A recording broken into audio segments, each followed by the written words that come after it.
they still hold out for that miracle. The 4 that are still missing. Hope remains for 4 missing coal miners after 25 are killed in the worst U.S. mining disaster in nearly 30 years. From the Energy News Center in Washington, D.C., this is the Energy Report with Susan McGinnis. Good morning, I'm Susan McGinnis. Thanks for joining us for the Energy Report on this 6th day of April 2010.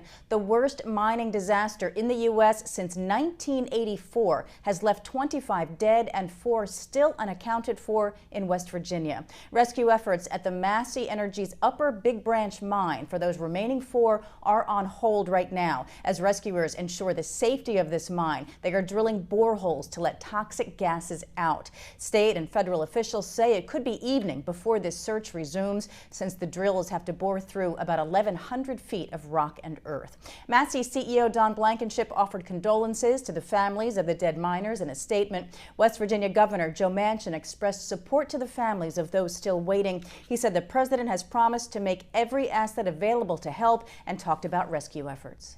They're telling us it's going to be a long day into this evening before they're able to get down and do the readings.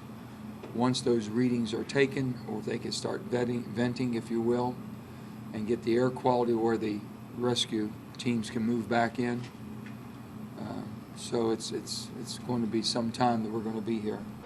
Manchin said while the situation looks bleak, miracles can happen, and he pointed out the Sago mine explosion back in 2006 that did kill 12. But remember, Randall McCoy Jr. was found alive after being trapped for 40 hours. The cause of this massive explosion is still not confirmed, although methane is known to be one of the great dangers of coal mining. And this particular operation has a history of violations for not ventilating methane gas properly from the mine.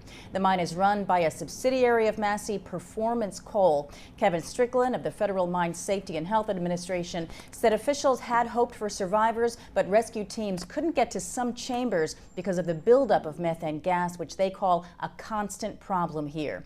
Democratic Congressman Nick Rahal, whose district includes where the mine's located, said West Virginians are tough and they will bind together. There's a certain comfort, I think, that can be given to those as they wait for word of their loved ones. As I say, we've been through this before, and we'll make it through this with God's prayers and blessings.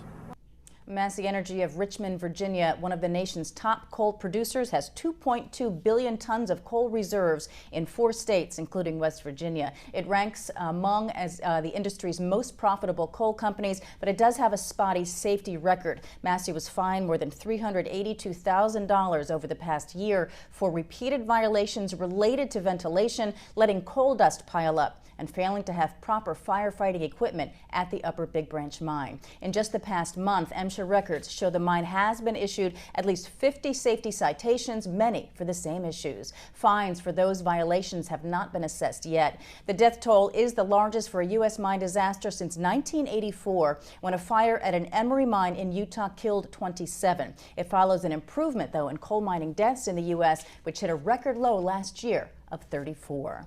We will have more coverage of the disaster at the Upper Big Branch mine in Montcoal, West Virginia throughout the day. Watch for special interviews and Lee Patrick Sullivan's reports from the scene right here at cleanskies.com.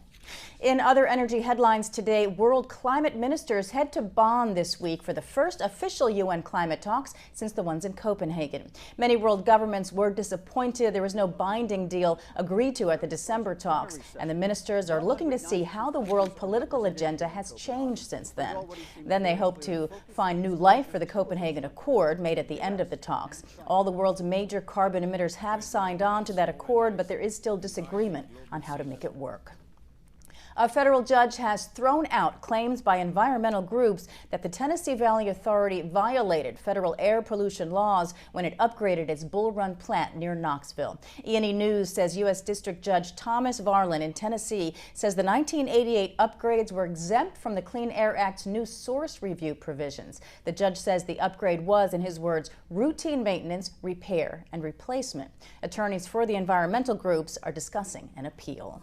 Well, FERC has given the go go-ahead to build El Paso Corporation's Ruby natural gas pipeline. This pipeline, with a $3 billion price tag, is planned to stretch 675 miles and is supposed to ship up to 1.5 billion cubic feet of gas a day from Opal, Wyoming to the Oregon-California border. El Paso says it's still waiting for right-of-way approval from BLM, but expects construction to start within a few months, and it should be completed by March of next year. Several companies operating in Colorado have signed agreements to ship gas through that pipeline, including Anadarko, BP, Marathon, and Shell. Let's take a look now at some goings-on around the Beltway today. 9 a.m., the EIA started a two-day energy conference with SAIS at the Ronald Reagan Building.